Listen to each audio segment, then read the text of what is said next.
Welcome student. আমরা আগের ক্লাসে কার্য বা ওয়ার্ক সম্পর্কে আলোচনা শুরু করেছিলাম। কার্যের সংজ্ঞা, সেখান থেকে কার্যের পরিমাপ এবং ঋণাত্মক কার্য, ধনাত্মক কার্য, কখন বল প্রয়োগ করা হলেও কার্য হয় না ইত্যাদি নিয়ে আলোচনা করেছিলাম। আজকে আমরা সেখান থেকে শুরু করব। যে আগের ক্লাসে বলেছিলাম যে কার্যের সঙ্গে একটা ওয়ার্ড যুক্ত আছে, সেটা হলো ওয়ার্ক। ওয়ার্ক হচ্ছে কার্য, তার সঙ্গে যুক্ত আছে ডু, কাজ করা। ডু মানে করা, কাজ করা। এখন প্রশ্ন হচ্ছে কাজ কে করবে, কাজটা কে করবে? Work is done by who? By and on. By মানে কার দ্বারা কার্য হচ্ছে, আর কার ওপর কার্য হচ্ছে। তুমি একটা, আমি এই ওয়ার্ক লিখছি, হেডিংটা আজকে চলছে বলে, তুমি এই বস্তুটাকে এই বরাবর তুমি বল মানে একটা দড়ি বেঁধে টানছো, এই বরাবর টানছো মানে টান বল কাজ করছে, টেনশন বল কাজ করছে। তার জন্য বস্তুটা এই অনুভূমিক লাইন মেঝে বরাবর এস পরিমাণ গেল এ পয়েন্ট থেকে বি পয়েন্ট। তো এখানে এই বস্তুটা এইখান থেকে এখানে গেল মানে কি, এর উপর বল ক্রিয়াশীল হয়েছে, এর স্মরণ ঘটেছে এবং কার্য হচ্ছে। এখন প্রশ্ন হবে কে কার্য করছে? এখানে কার্য করছে কে? এখানে কার্য করছে এই টান বল বা টেনশন বলটা, এই সুতোর টেনশন বলটা। তোমার যদি কোশ্চেন করে এই ক্ষেত্রে কার্য করছে কে, না বলবো সুতোর টান বল বা টেনশনটা কার্য করছে। হতে পারে, কোনো ভুল নেই। আবার তুমি এটাও বলতে পারো, ধরো এই দড়িটাকে তুমি টানছো, মানে দড়িতে যে টান বলটা ক্রিয়াশীল হচ্ছে সেই বলটা তুমি প্রয়োগ করছো হিসাব মতো। তাহলে তুমি যদি বলো যে এই কাজটা আমি করেছি, কোনো ভুল নেই, হলো। কারণ আলটিমেট তুমি বলটা প্রয়োগ করেছিলে, টান বলটা, এবং সেই টান বলটা বস্তুতে ক্রিয়াশীল হয়েছে, বস্তু স্মরণ ঘটছে। অতএব এখানে হিসাব মতো বল হচ্ছে কার্য করছে, আর বলটা প্রয়োগ করছে কে? আমি। অতএব আমি বলতে পারি এটা আমি কাজটা করেছি, হলো। এখানে আমার বা তোমার মানে চরিত্রটার নাম হচ্ছে এক্সটার্নাল এজেন্ট। এক্সটার্নাল, মনে রাখবে, কথা খুব আসবে। এক্সটার্নাল এজেন্ট বা বহিস্থ এজেন্ট। বহিস্থ এজেন্ট, এজেন্টের বাংলা বর্ণনা শুনতে খারাপ লাগবে। হ্যাঁ, বহিস্থ এজেন্ট কে? না আমি।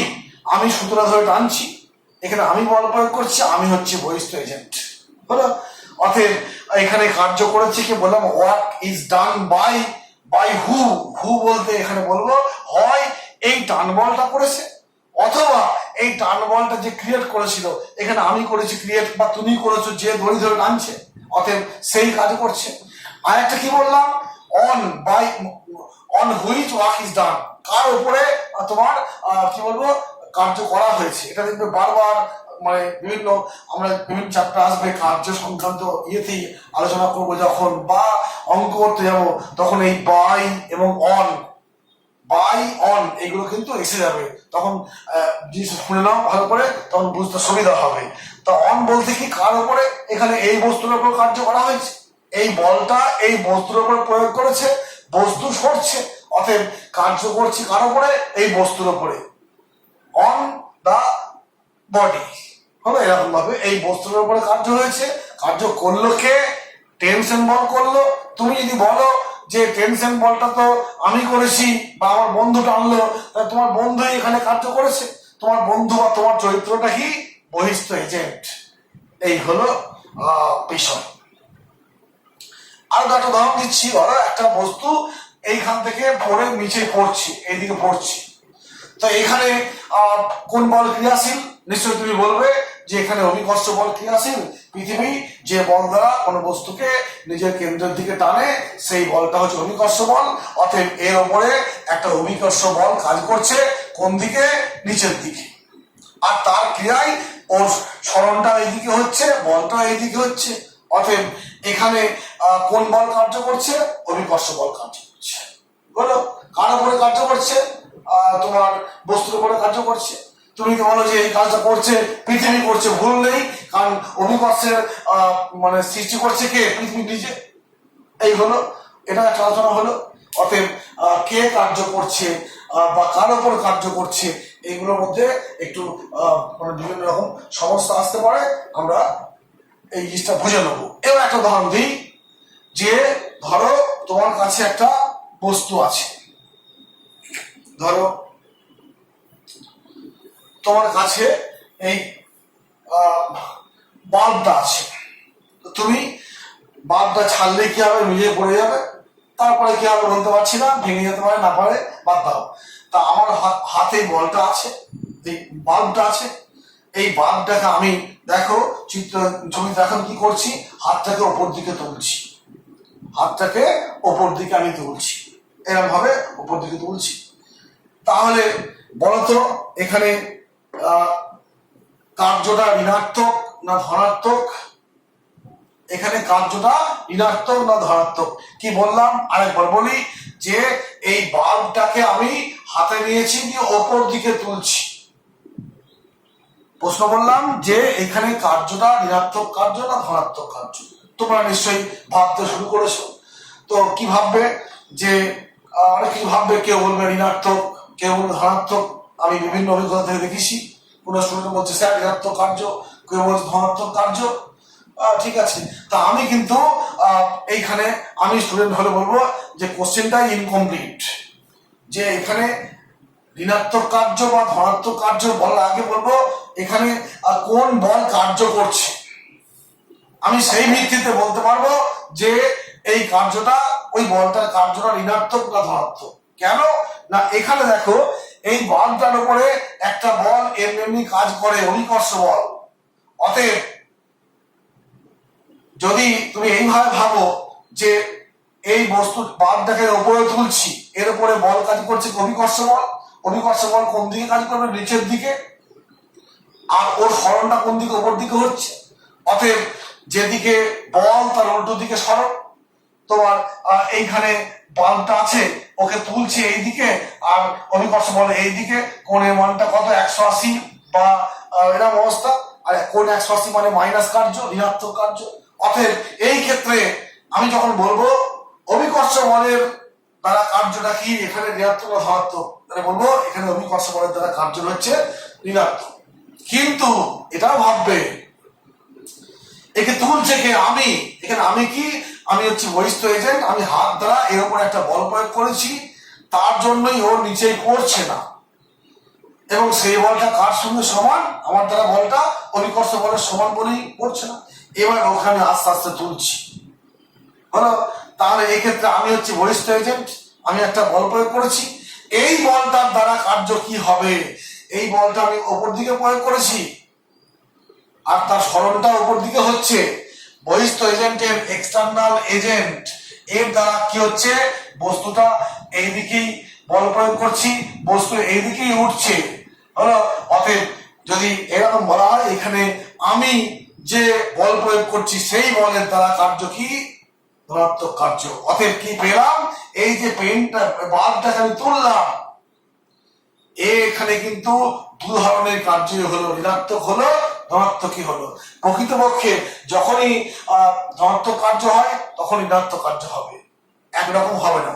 আমরা দেখব যে যখন দেখবে তোমার একটা গাড়ি চলছে, যেদিকে ইঞ্জিন বল প্রয়োগ করছে সেদিকেই তোমার কি হচ্ছে? গাড়ি চলছে।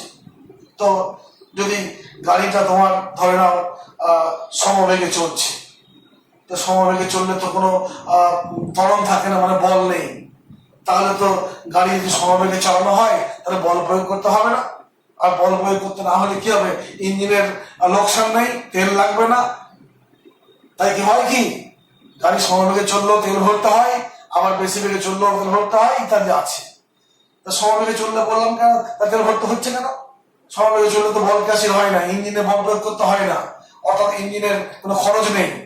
আছে স্যার, সমবেগে চললেও ওকে কিন্তু ঘর্ষণ বলের বিরুদ্ধে এগিয়ে যেতে হয়। ঘর্ষণ বল, মেঝের ঘর্ষণ বল, চাকার ঘর্ষণ বল মাটির সঙ্গে বা রাস্তার সঙ্গে সব সময় উপস্থিত।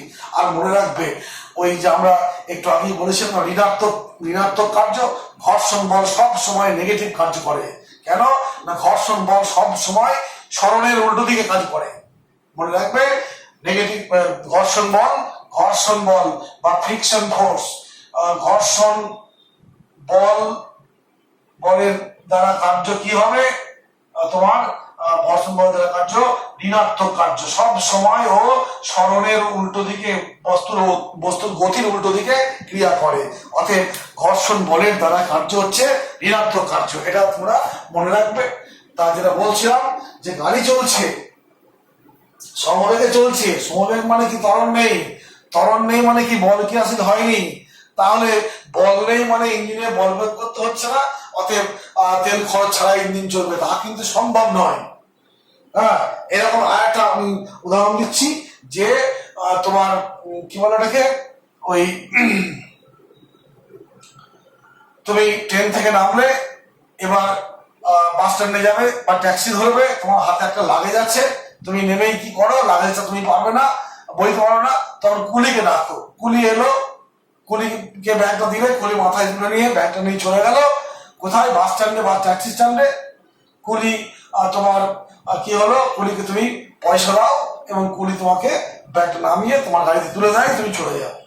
এখন বিষয়টা হচ্ছে তুমি ফিজিক্স পড়ছো, তুমি একটু আগেই দেখলে বল এবং সরণ যখন পরস্পর সমকোণে থাকে তখন কোনো কার্য হয় না।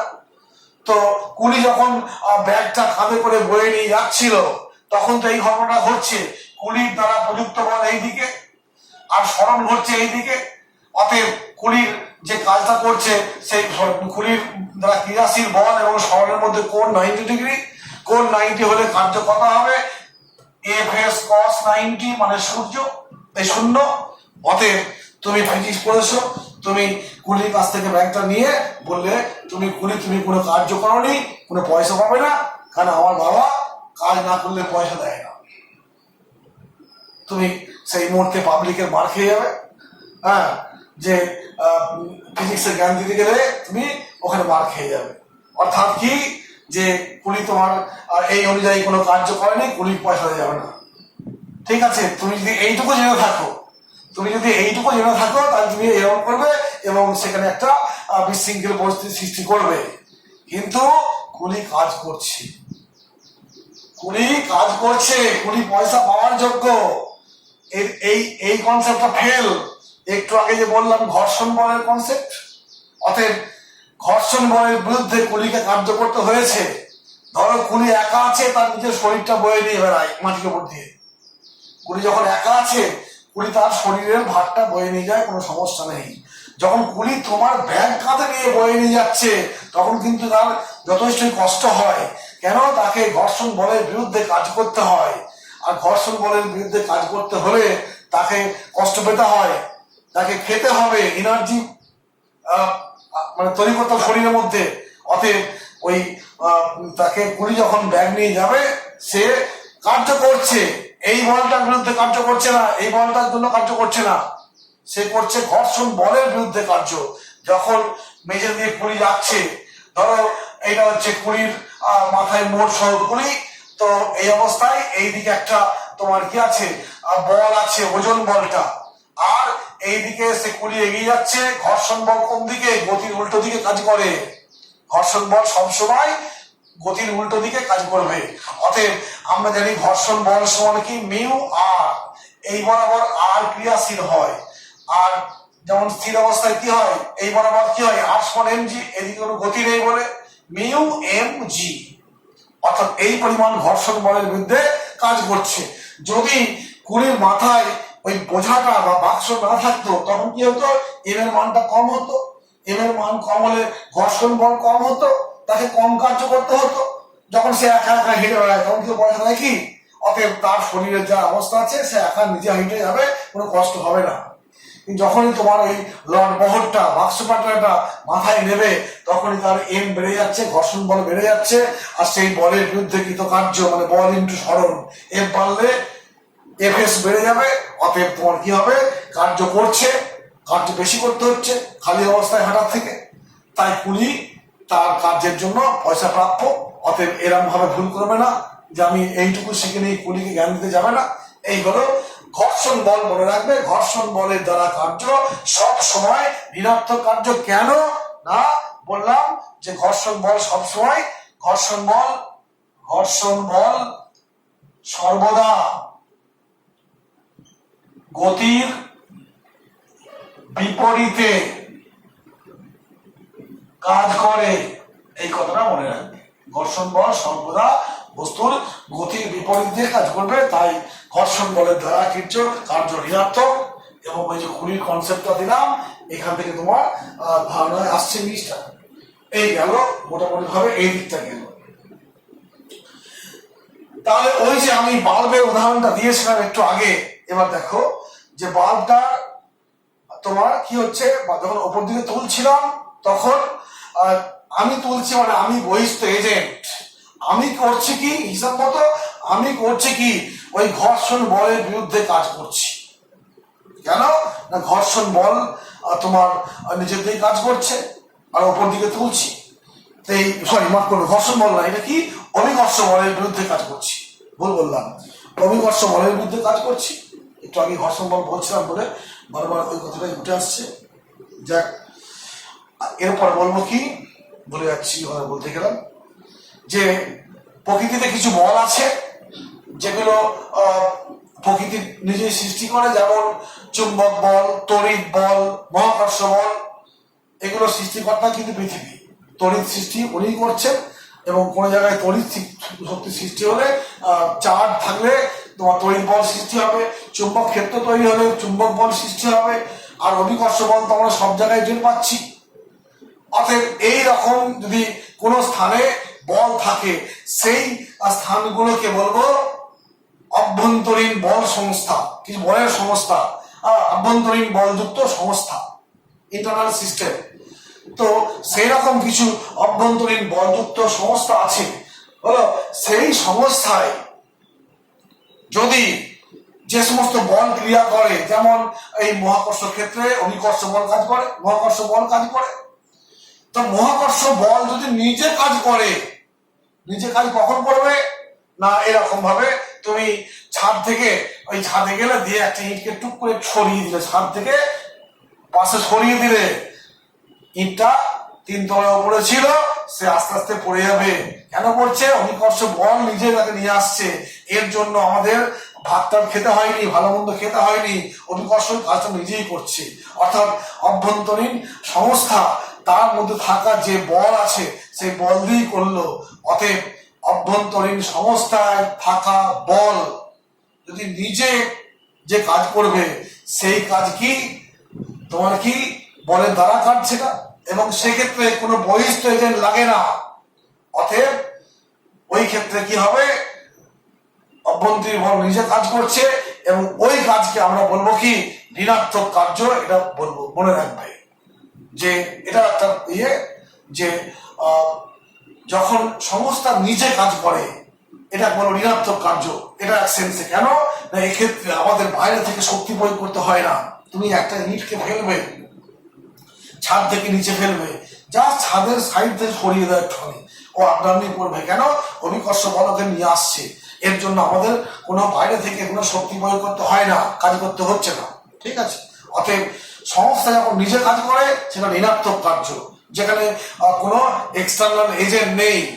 কিন্তু মনে রাখবে, সংস্থায় থাকা বলের বিরুদ্ধে যখন কার্য হয়, সেই কার্য করে কে?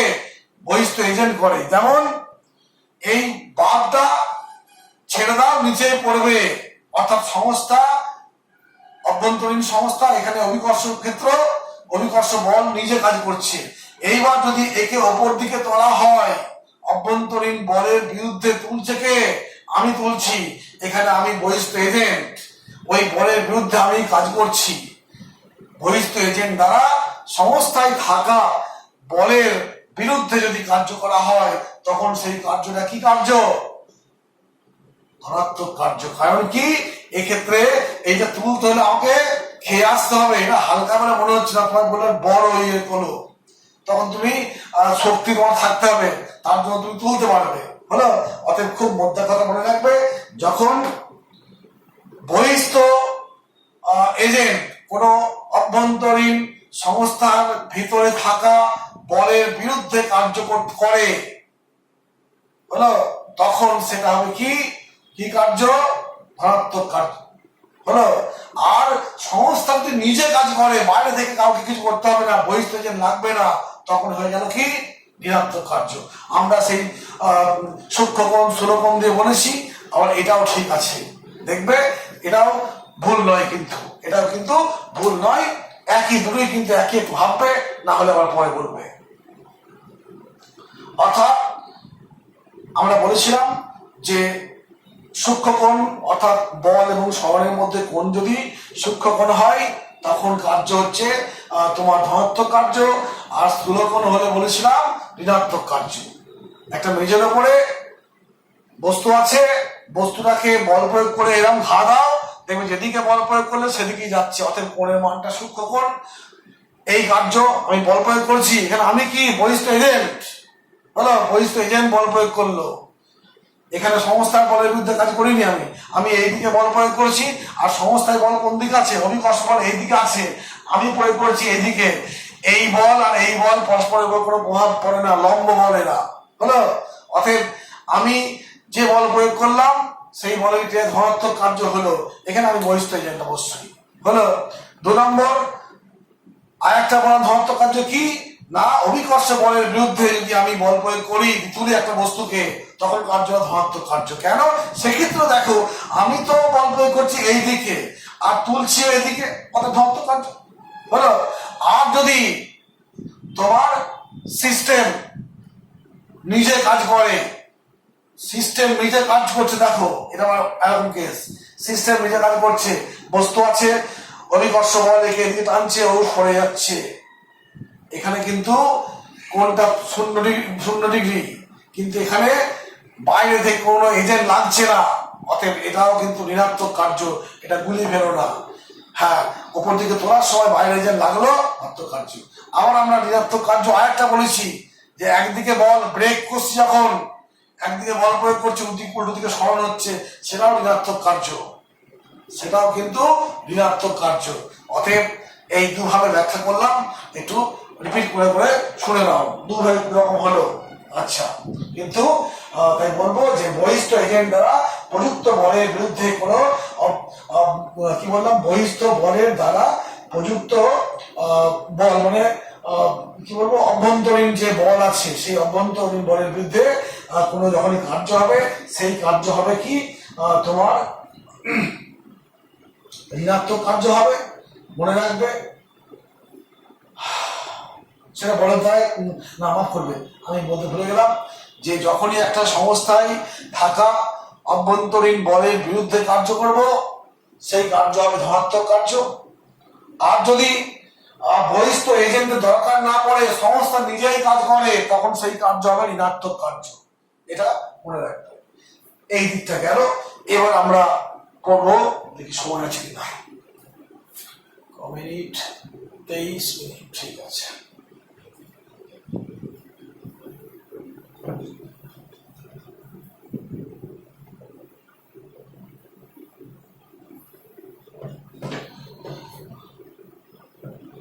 এবার আসবো কার্যের একক। কার্যের একক ওয়ার্ক সমান এফ এস কস থিটা আমরা পেয়েছি। কার্য বল সরণ কস থিটা, কস থিটার কোনো একক নেই, একটা মান, বলের একক আছে আর সরণের একক আছে। অতএব এসআই পদ্ধতিতে তোমার এককটি কি হবে নিউটন মিটার, একে আমরা এক কথায় বলবো কি জুল, এবং যে চিহ্ন দিয়ে প্রকাশ করা হয়। নিউটন মিটারকে কি বলবো? জুল। আচ্ছা, আর সিজিএস পদ্ধতিতে কি বলবো? সিজিএস পদ্ধতিতে হবে ডাইন সেমিতে সংক্ষেপে বলা হয় কি আর্ক। মনে রাখবে, আমরা এগুলো জানি যে তোমার এরকম হয় 1 জুল সমান 10⁷ আর্ক। এরকম একটা আমরা সম্পর্ক পেয়েছিলাম, জানি না মনে আছে কিনা, তবু আমি বলছি। দেখো হিসাব মতো 1 জুল মানে কি 1 নিউটন ইন্টু 1 মিটার। আচ্ছা আগে বলি যে এই যে 1 নিউটন বল, 1 জুল কার্য, এগুলো তো দোকানে কিনতে পাওয়া যায় না, যে দাও আমাকে 1 জুল কার্য দাও, 1 নিউটন বল দাও, পাওয়া যায় না। আমাকে ফিল করতে হবে, জানি না তোমাদের এই কনসেপ্টটা আছে কিনা, যে 1 নিউটন বল বলতে কি বোঝাবো, যে 1 নিউটন বলটা মানে কতখানি বল, এই কনসেপ্টটা আমাকে বলতে হবে। আমি জানি না, আর নিউটন চ্যাপ্টারে পড়িয়ে শিখলাম। ধরো এইটা হচ্ছে 100 গ্রামের একটা বাটখারা, আমি একটা উদাহরণ দিচ্ছি 1 নিউটন বল কেমন বল এটা বলতে চাইছি। ধরো এইটা হচ্ছে 100 গ্রামের একটা বাটখারা, সেই বাটখারাটা ধরো আমরা হাতে রেখেছি। বাটখারার ভর কত বললাম, এমটা কত 100 গ্রাম, 100 গ্রামকে কেজি করলে কত হবে 1/10 কেজি। তাহলে ওজনটা কত হবে ওই বাটখারাটার, এমজি তো।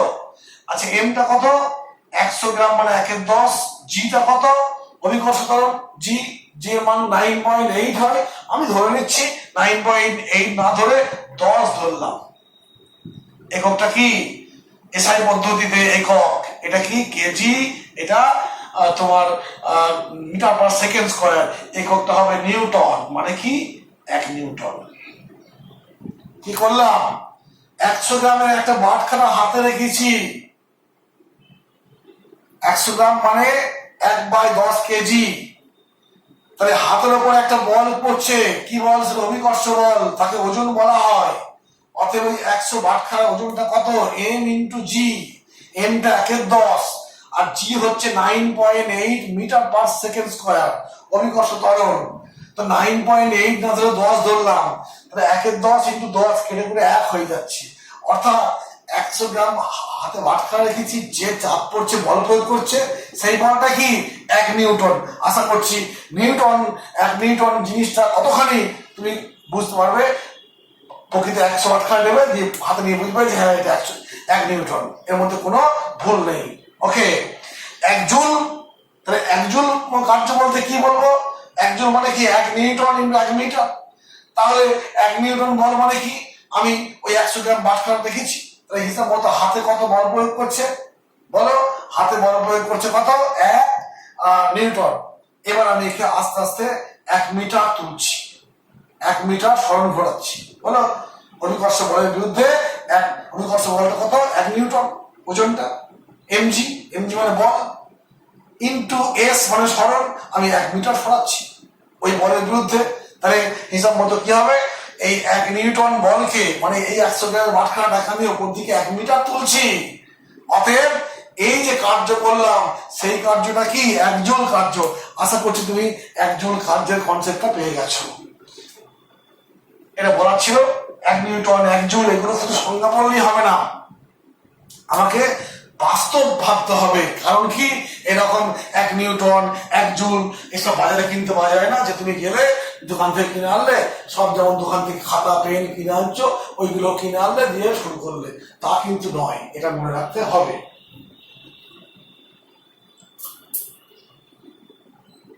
এইবার দেখো যেটা বলবো, যে এই লিখেছি এটা কিভাবে হয় দেখে নাও একটু। আমরা জানি যে 1 নিউটন সমান 10⁵ টাইম, এটাও শিখেছি। 1 মিটার সমান কি, এটা মুছে দিচ্ছি, 1 মিটার সমান বলো 10⁻² সেমি। অতএব মান বসিয়ে দাও, 1 জুল সমান 10⁵ ডাইন ইন্টু 2 সেমি মানে 10⁷ ডাইন সেমি মানে কি আর্ক। এই হলো, এইভাবে আমরা করবো।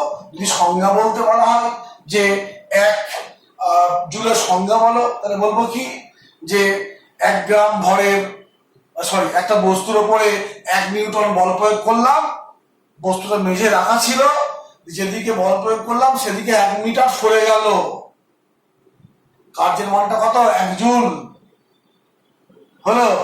যে তোমার একটা বস্তু ভূপৃষ্ঠে আছে, তার উপর আমি 1 নিউটন বল প্রয়োগ করেছি, তার জন্য সে 1 মিটার সরে গেল, অতএব কার্যের মানটা জুল। এভাবেও আমি অন্যান্য সংখ্যাগুলো করতে পারবো, এককগুলো নির্ণয় করতে পারবো। আচ্ছা, এরপর আসবে মাত্রা, কার্যের মাত্রা। মাত্রা আমরা জানি কার্য মানে কি, এফ ইন্টু এস, তো ডাব্লিউ সমান মানে হচ্ছে বল ইন্টু সরণ। বলটা কি এম এল টি মাইনাস টু, এটা সরণ মানে এম এল স্কোয়ার টি মাইনাস টু। অতএব কার্যের হচ্ছে মাত্রা হচ্ছে এটা। আশা করছি আমরা সবাই এই জিনিসটা জানি। এই হলো, এইভাবে আমরা পেয়ে যাব। এখন এরপর আসবে কার্যের পরিমাপ করতে হবে। কার্য কিভাবে আমরা ক্যালকুলেশন করব, দেখবো অনেক নিউমেরিক্যাল করতে হবে। সেখানে অনেকভাবে আমরা দেখবো, কখনো স্থির মানের বল ক্রিয়াশীল হচ্ছে, কখনো পরিবর্তনশীল বল ক্রিয়াশীল হচ্ছে, কার্য হচ্ছে ইত্যাদি। করার জন্য আমাকে ক্যালকুলেশন জানতে হবে। আচ্ছা, এটাও মুছে দিলাম। এবার ক্যালকুলেশন আসছি। কার্যের পরিমাপ, কার্যের গণনা, গণনা ক্যালকুলেশন কি বলছি, গণনা। দেখো, আমরা একভাবে ভাববো যে এইটাকে, এই সম্পর্কটাকে আমরা এইরকম লিখেছি, এফ ডট এস। মনে করে দেখো, বল একটা ভেক্টর, অতএব কোন বলকে যদি ভেক্টর ফর্মেই লেখা থাকে মান এবং দিক আকারে, অর্থাৎ এরকম ভাবে আমরা ভেক্টরে শিখেছি কোন একটা রাশিকে এভাবে লিখতে পারি, I F X J F Y K F Z. সময় আছে কি জানি না আমি। আচ্ছা, এটা আমি নেক্সট দিনে করাবো, কারণ ভিডিওর সাইজ খুব বড় হয়ে গেলে পরে আপলোড করা খুব মুশকিল হয়ে যাচ্ছে। আমরা নেক্সট ক্লাসে শুরু করবো।